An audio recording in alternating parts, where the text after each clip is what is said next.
Welcome back to our channel friends. मैं सबका अपने चैनल स्टॉक्स फॉर लाइफ पे बहुत स्वागत करता हूँ। दोस्तों, ये फिल फैमिली डे फिल्म बस स्टॉक मार्केट का दूसरा नाम बीबीसी मार्केट है। और दोस्तों, ये लाइन ना बहुत लोगों को याद भी होगी। बी का मतलब बियर मार्केट, बी का मतलब बुलिश मार्केट और सी का मतलब कॉन्सोलेशन मार्केट। तो आप सबको अच्छे से पता है कि 18 महीना का लॉन्गेस्ट कॉन्सोलेशन के बाद फाइनली निफ्टी की बात की जाए 19,500 के आसपास है। और साथ ही साथ निफ्टी स्मॉल कैप और मिड कैप में बहुत ही भयंकर रैली हुई है।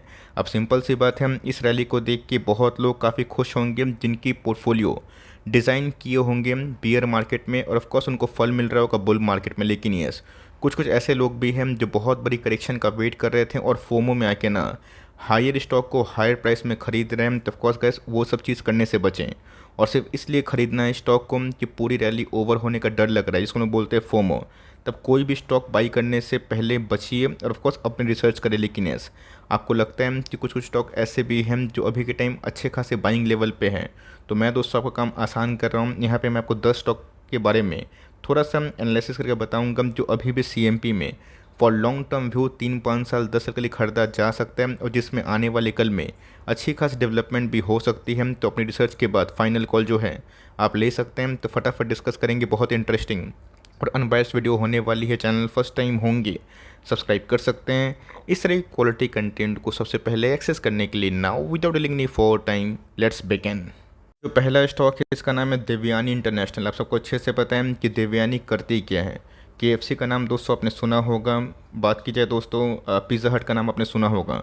उस फ्रेंचाइजी को ओन करती है। पिछले कुछ समय से गैस इनका जो स्ट्रॉन्ग बेस फॉर्मेशन है बिलो 200 वो होता हुआ देखने को मिल रहा है। और 200 के बाद निकलने के बाद कंपनी यहाँ से बहुत ही अच्छा भाग सकती है। भागने के ऑब्जेक्टिव से अगर दोस्तों स्टॉक को शॉर्ट टर्म में खरीदना बहुत ही घातक होगा। Long term point of view की बात की जाए, शॉर्ट टर्म चैलेंजेस की बात की जाए, मैं दोनों को बारीकी से बताऊंगा। इंडिया का कंजम्पशन धीरे धीरे बढ़ रहे हैं, और साथ ही साथ आप सबको अच्छे से पता है कि दिवाली, दशहरा, बहुत सारे जो इवेंट्स हैं आने वाले कुछ क्वार्टर्स में हमें दिखाई पड़ेंगे, जहाँ पे आप सबको अच्छे से पता है कि खपत बढ़ेंगे। ऑल्दो इन्फ्लेशन की वजह से इन सब कंपनी के मार्जिन्स इस क्वार्टर में भी थोड़े डल आ सकते हैं, बट मेरा ऐसा मानना है कि ऑनगोइंग फॉरवर्ड कंडीशन में कंपनी अच्छा करनी चाहिए। तो पिछले कुछ समय से कैसे 135 से कंपनी रिकवर होकर 200 के आसपास ट्रेड कर रही है। तो यहाँ पे कैसे जो मल्टीपल टाइम फ्रेम ब्रेकआउट और कंपनी रजिस्टर करती है, तो कंपनी यहाँ से अच्छा ही भाग सकती है। आपके पास ऑलरेडी जुबलियंट फूड वर्क्स है तो अपना विचार कर सकते हैं। But yes, below 200 he company अच्छी है। और ऑफकोर्स जो कंपनी का कैपेक्स हो रहा है, न्यू स्टोर्स खोल रहे हैं, इससे लॉन्ग टर्म के मुनाफे के पॉइंट ऑफ व्यू से बात की जाए तो कंपनी को बहुत ही अच्छा फ़ायदा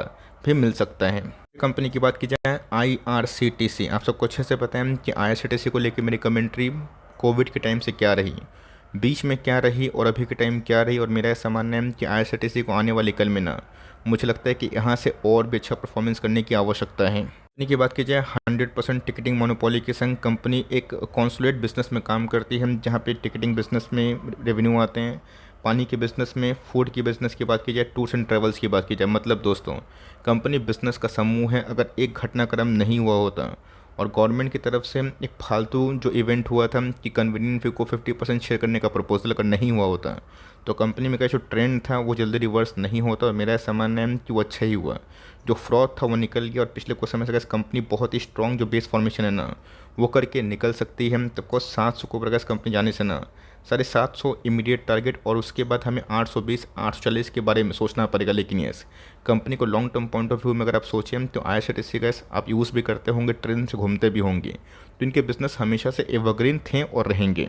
कंपनी की बात की जाए एफएल इंडिया, आप सबको अच्छे से पता है कि जितना लंबा कॉन्सोलेशन उतना ही अच्छा आउटकम, जितना लंबा कॉन्सोलेशन उतना ही अच्छा आउटकम। तो सेम दोस्तों एफएल की बात की जाए, इनके अर्निंग्स में कोई ख़राबी नहीं है। और मेरा ऐसा मानना है कि आने वाले 3 महीना में 6 महीना में एफएल को यहाँ से काफ़ी अच्छा करना चाहिए। और दोस्तों जो ईपीएस का बेस फॉर्मेशन है वो हमें देखने को मिल रहा है। वैल्यूएशन की बात की जाए 56 के आसपास है, जो एक समय 135 के आसपास थी। तो वैल्यूएशन कंफर्ट तो गैस बोलना सही नहीं होगा, लेकिन ये जो बिजनेस की ग्रोथ है उससे अगर आपको एनालिसिस करने का मन करता है, थोड़ी समझ होती है, तो कंपनी अच्छी है। पिछले कुछ समय से कैसे बहुत ही लंबा कॉन्सोलेशन हमें देखने को मिला, और उसके बाद स्टॉक जो लंबा कॉन्सोलेशन के बाद निकलते हैं तो अच्छा ही परफॉर्मेंस करते हैं। तो कंपनी फंडामेंटली अच्छी है।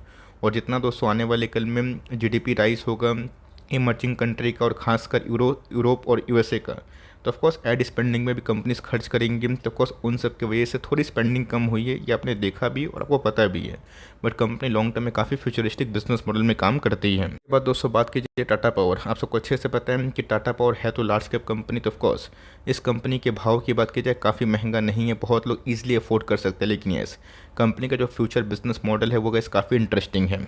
जो कंपनी फ्यूचर बिजनेस मॉडल को लेके काम करती है, अपने पुराने बिजनेस मॉडल से अलग काम करती है। मतलब पावर में तो कैसे सबको अच्छे से पता है कि इस समय बुल रन रैली थी 3 से लेके 8 तक 9 तक, उसके बाद पूरी रैली स्वाहा हुई, 5-10 साल पैसे ही नहीं बने। लेकिन जो कंपनी ईवी में काम कर रही है, जो इंस्टॉलेशन कर रही है चार्जिंग स्टेशन, आप सबको अच्छे से पता है कि बहुत ही अच्छा खासा फ़ायदा मिल सकता है। जिस कंपनी को तो सब चाहे ना स्टैगर्ड वे ऑफ बाइंग कर सकते हैं। रही बात मार्केट कैप की, तो बहुत ही बड़ी कंपनी है टाटा ग्रुप से, आपको अच्छे से पता है कि कितनी वेल्थ क्रिएशन निकले हैं।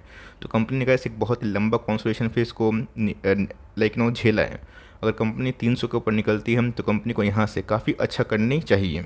जय फिनोटेक स्कीम, तो बहुत लोग पूछेंगे कि सर मेरे हाथ से तो ये पूरा रैली निकला, बट मेरा ऐसा मानना है कि कुछ छोटी कंपनी होती है, पोटेंशियल होती है तो कंपनी 3-5 गुना भी होती है। बट यस, वो कब होगा जब आप हर क्वार्टर कोई भी कंपनी को नंबर्स के बाद जजमेंट कर सकते हैं। तो 9% के आसपास तेज़ी, ये तो हमें आज देखने को मिला। बट आपको याद होगा कि 3-4-5 दिन पहले ही 300 के भाव पे गैस मैंने इसको और ग्रीन पैनल को साथ में कवर किया था। कंपनी का इस वहाँ से हम 10-15% चढ़ चुकी है। बट मेरा ऐसा मानना है कि कंपनी के नंबर्स काफ़ी डिसेंट हैं और कंपनी डेट फ्री है, जो लॉन्ग टर्म में कैसे इस कंपनी को और भी मजबूत बनाती है। बिजनेस की बात की जाए, कुछ ऐसा सेगमेंट केमिकल का कंपनी काम करती है जो कोटिंग में, पेंट्स में और बहुत सारी जगह पे यूज़ होता है। तो कंपनी का जब से लिस्टिंग हुई थी, आप देख सकते हैं कि बीच बीच में कंपनी लंबा कंसोलिडेशन करती है, ब्रेकआउट, लंबा कंसोलिडेशन, फिर से ब्रेकआउट और फिर से गिरने के बाद जब कंपनी प्रीवियस हाई को तोड़ती है ना, तो काफ़ी अच्छे पैसे बनते हैं। तो कंपनी का मार्केट कैप अगर आप देखें तो मात्र 4000 करोड़ के आसपास है, लेकिन कंपनी लायक है। तो ऑफकोर्स अगर आपको लगता है कि रैली बहुत ही हो चुकी है, मैं वेट एंड वॉच करूँगा फिर से 200 के आसपास मिले, वो काफ़ी टफ है। बिकॉज उस समय का जो इन्वायरमेंट था 200 के भाव पे, वो Nifty mid cap small cap का इंडेक्स लेवल का ही हालत खस्ता हुआ था। तो कंपनी अच्छी है, आप चाहें तो स्टैगर्ड वे बाइंग कर सकते हैं। 100 स्टॉक खरीदने की ताकत है तो 20 से शुरुआत करिए ना, भागी कम तो अच्छी बात है, सपोर्ट ले कम तो फिर उधर पे एवरेजिंग करिए। और ऑफकोर्स कन्विक्शन है तो कुछ भी पॉसिबल है, लेकिन बिना कन्विक्शन के स्टॉक खरीदना ये काफ़ी घातक होता है। तो कंपनी अच्छा ही काम कर रही है और मेरा ऐसा मानना है कि आने वाले कुछ क्वार्टर्स में कंपनी कर ऐसे ही ईपीएस बनाते रही, निकालते रही, तो कंपनी का लॉन्ग टर्म जो भविष्य है वो काफ़ी उज्जवल हो जाएगा। और दोस्तों बात की जाए हिंदुस्तान फूड, ये भी एक अच्छी कंपनी है, फंडामेंटली स्ट्रॉन्ग है। बट क्या होता है कि जब एक स्टॉक परफॉर्म नहीं कर पाते हैं तो उसके ऊपर बहुत सारे लाइट आ जाते हैं कि परफॉर्म क्यों नहीं कर पा रहे। अब तो कैसे बहुत लोग ना डेट के बारे में डिस्कस कर रहे हैं, बट मैंने आपको बताया था कि कौन कॉल में इनके मैनेजमेंट ने साफ साफ बताया था कि टाइमली अपने डेट को रिपेमेंट कर रहे हैं। डेट बढ़ने की वजह आप सबको अच्छे से पता है कि बड़ा कैपेक्स, बट इनके जितने भी बैंकर हैं, खासकर एचडीएफसी बैंक, आईसीआईसी बैंक, ये बहुत ही कंफर्टेबली अपने लेन देन को सिक्योर कर रहे हैं। तो कंपनी फंडामेंटली अच्छी है, थोड़ा वैल्यूएशन महंगा तो है लेकिन कंपनी मजबूत है। बहुत लोग मुझसे पूछेंगे कि सर 77 का पी, आप हमेशा वैल्यूएशन कंफर्ट के बारे में कुछ बीच बीच में बोलते रहते हैं, वो क्या है? तो देखिए दोस्तों, वैल्यूएशन कंफर्ट बहुत सारे रीज़न के वजह से होता है। अब एक सेक्टर की कंपनी बहुत ही अच्छा भाग गई है और उसी सेक्टर की कंपनी ऐसी है जो बहुत ही लो पी कमांड कर रही है और उस कंपनी के अंदर टर्न अराउंड हो गया, तो उधर पे कैसे वैल्यूएशन एक रामबाण होता है। लेकिन जो कंपनी की ग्रोथ ना 30%, 35%, 40% आते हैं, टॉप लाइन CAGR, तो थोड़ा महंगे भाव पे ट्रेड करता है। आपने देखा कि डिक्सन में क्या खेल हुआ, 2500 का स्टॉक बीच में आया था, अब 252 के आसपास ट्रेड कर रहा है। मतलब क्या, डिक्सन दोस्तों उस लेवल पे भी लेकिन वो महंगा था, आज भी महंगा है। लोग क्यों खरीद रहे हैं? लोग इसलिए खरीद रहे हैं कि फॉरवर्ड 3 साल 5 साल में कंपनी क्या क्या ऑर्डर्स ग्रैब कर सकती है और कंपनी के 5 ईयर्स फॉरवर्ड के 5 ईयर्स आगे के जो प्लान्स वो कैसे हैं और अर्निंग्स कैसे हो सकते हैं। तो उस हिसाब से कैसे कंपनी महंगी तो है, बट कंपनी कैसे, अगर आपको हाई ग्रोथ में निवेश करने का मन है तो 700 के आसपास का हाई लगाने के बाद कंपनी थोड़ा सा अंडर परफॉर्म कर रही है। बट मेरा ऐसा मानना है कि लॉन्ग टर्म के लिए इस कंपनी को बाई एंड फॉरगेट किया जा सकता है। अगर आप देखें आवास फाइनेंशियल, आवास है आपके पास, एप्टस है, कोई भी हाउसिंग फाइनेंस वाले बिजनेस होल्ड करें, कंटिन्यू करें, टाइम दें। जब तक ऐसे इंटरनेशनल मार्केट में रेट कट नहीं होगा तब तक दोस्तों जो सेंटीमेंट है इनके फेवर में नहीं आएंगे। सो ना बजाज फाइनेंस ने नंबर ख़राब पेश किए, ना HDFC बैंक ने नंबर ख़राब पेश किए, ना कोटक ने नंबर ख़राब पेश किए। ना आईटीसी ने नंबर ख़राब पेश किए, तो ऑफकोर्स ये सब एक क्वार्टर से क्यों नहीं चल रहे हैं। तो सेंटीमेंट दोस्तों, अभी के टाइम लोगों की रुचि मिड कैप स्मॉल कैप में बढ़ गई है, लेकिन एक समय वो ठंडा था, है ना। तो सेम दोस्तों रुचि कब बढ़ेगी, जब इनके लिए गुड न्यूज़ आएगी। गुड न्यूज़ तो क्या, सिंपल सी बात, सेंटीमेंट का एक बहुत बड़ा बैरोमीटर होता है। न्यूज़ सही, तो ऑफकोर्स कोई भी स्टॉक को कोई भाव पे लोग बेच देते हैं, मतलब कि उनको बायर्स मिल जाते हैं, सेलर्स मिल जाते हैं। लेकिन जब स्टॉक की हालत ख़राब होती है ना, खस्ता होती है, वो सब लेवल का बहुत इंपॉर्टेंट हो जाता है। तो इस लेवल में क्या, इस कंपनी का प्राइस ट्रेडिंग 60 के आसपास था।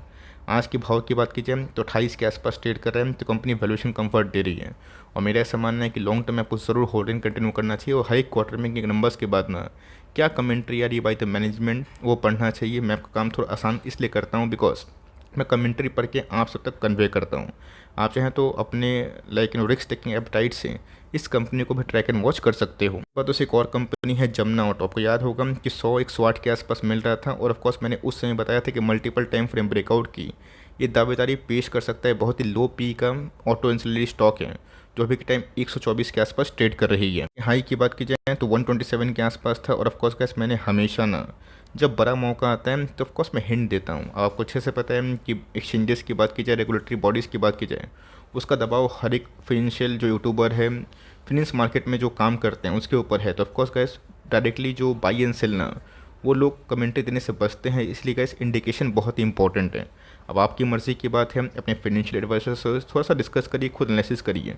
मैं गैस जो चार्ट पे देखता हूँ, जो फंडामेंटल्स देखता हूँ, अपनी लर्निंग के अकॉर्डिंग आपको सिखाने की कोशिश करता हूँ। तो ऑफकोर्स अगर प्रीवियस हाइट उठेगा ना दोस्तों इस कंपनी में, वो दम है कि आने वाले कल में वेल्थ क्रिएशन कर सकती है। रही बात 2018-17 की जो टॉप थी, वही 200 सपोर्ट के रूप में काम किया, और अभी के टाइम कंपनी भाग रही है। रही बात कंपनी के प्राइस होल्डिंग की 28 के आसपास है, जो कैसे बहुत सारे ऑटो इंसुलरी से ना काफ़ी डिस्काउंट में मिल रही है।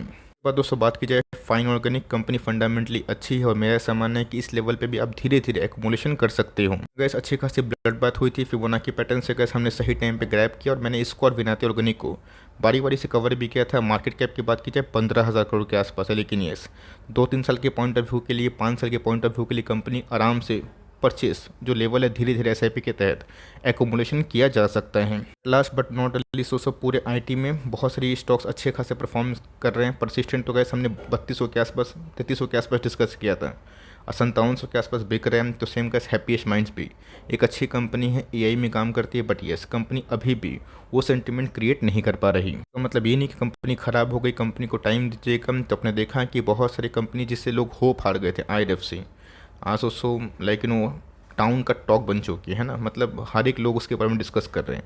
तो कंपनी को जब दोस्तों लोग खरीदना पसंद नहीं करें और भागना शुरू करें, वो बेस्ट टाइम होता है ज़्यादा वेल्थ क्रिएशन का। तो आपके पास गैस 10 में से कौन सा स्टॉक से बताइएगा ज़रूर। और कुछ भी करने से पहले गैस अपनी रिसर्च भी कर सकते हैं। तो गैस मिलते हैं जल्दी ही, तब तक के लिए bye. Thanks for listening friends, God bless you all.